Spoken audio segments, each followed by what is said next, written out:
যদি আমি কখনো ইন্ডিয়ার সাথে খেলবি আমি ডেফিনেটলি মিস করব। মাঠের মধ্যে অনেক সময় দেখা যায় অনেক এগ্রেশন দেখা যায়, মাঠের বাইরে অনেক ভালো একজন মানুষ।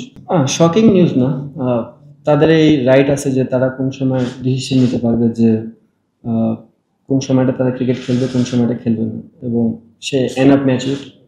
আমার বলার থেকে না না, আমি বলতেছি আমার বলার থেকে তার ডিসিশনকে আমার প্রাধান্য দেওয়াটা উচিত, এবং তার ডিসিশনে আমি এক্সপেক্ট করি। এবং সে যা করছে ইন্টারন্যাশনাল ক্রিকেটে, নট অনলি ফর ইন্ডিয়া, মানে আপনি যদি দেখেন overall white ball format, test ফরম্যাটের aggression change করছে কিন্তু অনেকখানি। তার অ্যাটিচিউড বলেন, তার ক্রিকেটের নলেজ বলেন। সো এরকম একটা প্লেয়ার টেস্ট ক্রিকেট খেলবে না, একটা সময় তো প্রত্যেকটা প্লেয়ারকে রিটায়ারমেন্টে যেতে হবে। বাট যদি আমি কখনো ইন্ডিয়ার সাথে খেলবি আমি ডেফিনেটলি মিস করবো, কারণ যেহেতু অনেকদিন খেলেছি। মেমোরি বলতে প্লেয়ারদের সাথে কথোপকথন হয়, আমার মনে হয় সে অনেক জেন্টাল। মাঠের মধ্যে অনেক সময় দেখা যায় অনেক এগ্রেশন দেখা শো করে, শুধুমাত্র ক্রিকেটের জন্যই করে, মাঠের বাইরে অনেক ভালো একজন মানুষ। মাঠের বাইরে অনেক কথোপকথনই হয়েছে। First of all thank you.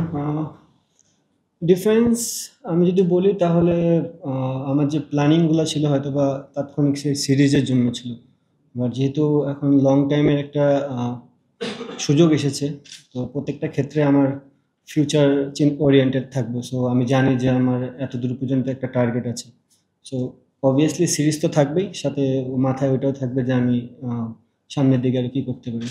Last মনে হয় আমি T20 ইন্টারন্যাশনাল খেলেছি ডিসেম্বরে। সো এর ভিতরে খুব একটা ইন্টারন্যাশনাল খেলা হয়নি। হ্যাঁ, আমি একটা খারাপ সময় পার করছিলাম যেখানে আমার ব্যাটে রান হচ্ছিল না, বাট তারপরে কিন্তু আমি অনেক চেষ্টা করেছি। বিপিএলে অনেকটা চেষ্টা করেছি, ডিপিএলও চেষ্টা করেছি। সো অ্যাজ এ প্লেয়ার আমি এটুকুই বলতে পারি, যে কোনো প্লেয়ারই সর্বোচ্চ তার চেষ্টাটাই করতে পারে। কিছু কিছু সময় থাকে বান্ডেল থাকলে প্রতি সেনমানিতে টাকা বাঁচবে। বিকাশ সেনমানি বান্ডেল কিনে জিতুন প্রতি লেনদেনে।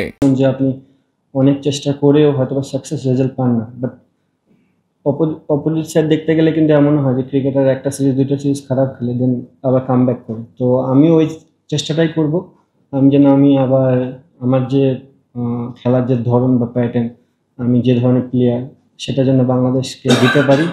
আমি পারফর্ম করলে ডেফিনেটলি বাংলাদেশ টিমও অনেক হেল্পফুল হবে এখানে। আরেকটা জিনিস কি বলি, ক্যাপ্টেনশিপ করা কঠিন। দেখেন, স্যার যেহেতু বলছে, হয়তো বা উনি অনেক কিছু ফাইন্ড আউট করে জিনিসটা বলেছে।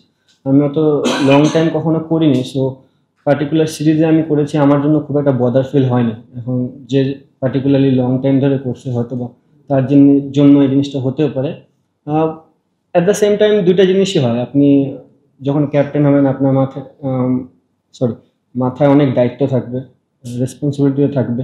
সো দুইটা নিয়েই তো আগাতে হবে। আপনি সবসময় বাহবা পাবেন তাহলেও হবে না, আপনাকে দুই জিনিসটাই ক্যারি করতে হবে।